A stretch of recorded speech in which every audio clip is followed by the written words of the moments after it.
mapagpalang umaga po sa ating lahat. Muli ako si Miati Silveshan and welcome to our daily devotion with Pastor Russell Ocampo. And today, our devotion talks about ano ang tunay na kahulugan ng church or ng simbahan. So, our concept is all about church, and ang salitang church sa Bagong Tipan ay nagmula sa salitang Griego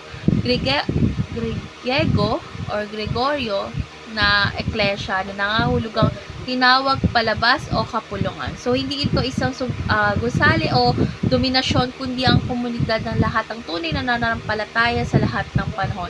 So, ito ay isang buhay at aktibong kilusan na may layuning tuparin ang misyon ng Diyos, ang pagtubos sa lahat ng bansa.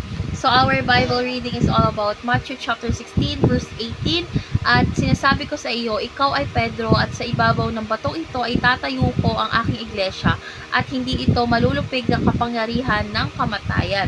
So, tungkol saan nga ba itong verse na ito? So, ang verse na ito ay patungkol na si Jesus mismo ang nagtatag ng iglesia at siya ang pundasyon nito. So, yung iglesia ay hindi matatalo ng anumang kapangyarihan ng kasamaan. Ito ay isang buhay at lumalawak na komunidad ng mga mananampalataya na sumusunod kay Kristo.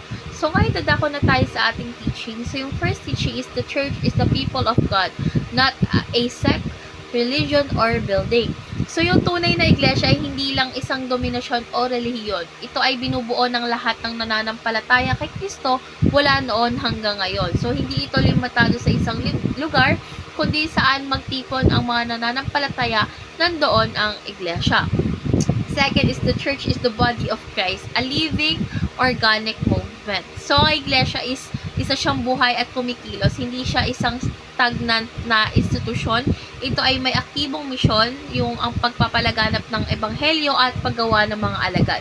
So, dapat itong manatiling nakaugat kay Kristo, ang ulo ng katawan. So, last teaching is the church mission is to transform the nation.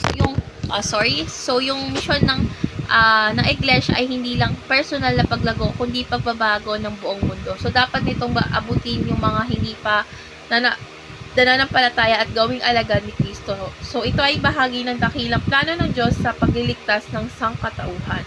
So, ngayon na tayo sa ating application. So, yung first application is start a church planting movement like that of the New Testament. So, dapat tayo magtayo ng mga komunidad ng pananampalataya sa iba't ibang lugar. So, ituro natin yung ebanghelyo at tulungan ang mga tao na lumago sa pananampalataya.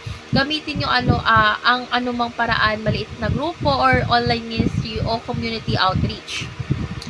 Second is start a Bible study group and call it a church. So, yung iglesia ay hindi lang kasi siya nagsisimula sa malalaking simbahan, kahit na sa isang maliit na grupo ng pag-aaral ng salita ng Diyos, nandoon ng iglesia. So, ang mahalaga lang ay ang pagsunod kay Kristo at ang pagkakaroon ng malalim na relasyon sa Kanya. So, last application is start pursuing your highest potential as a servant of Christ. So, ang bawat isa sa iglesia ay may papel na ginagampanan.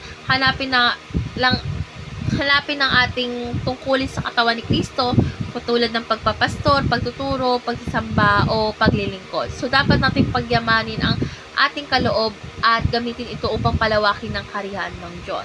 So, ngayon na tayo sa ating last part, which is our discussion. And our discussion talks about ano ang magbabago sa iyong buhay kung yakapin mo ng buo ang iyong papel sa iglesia bilang isang aktibong kilusan, hindi lang bilang isang lugar na dinadaluhan.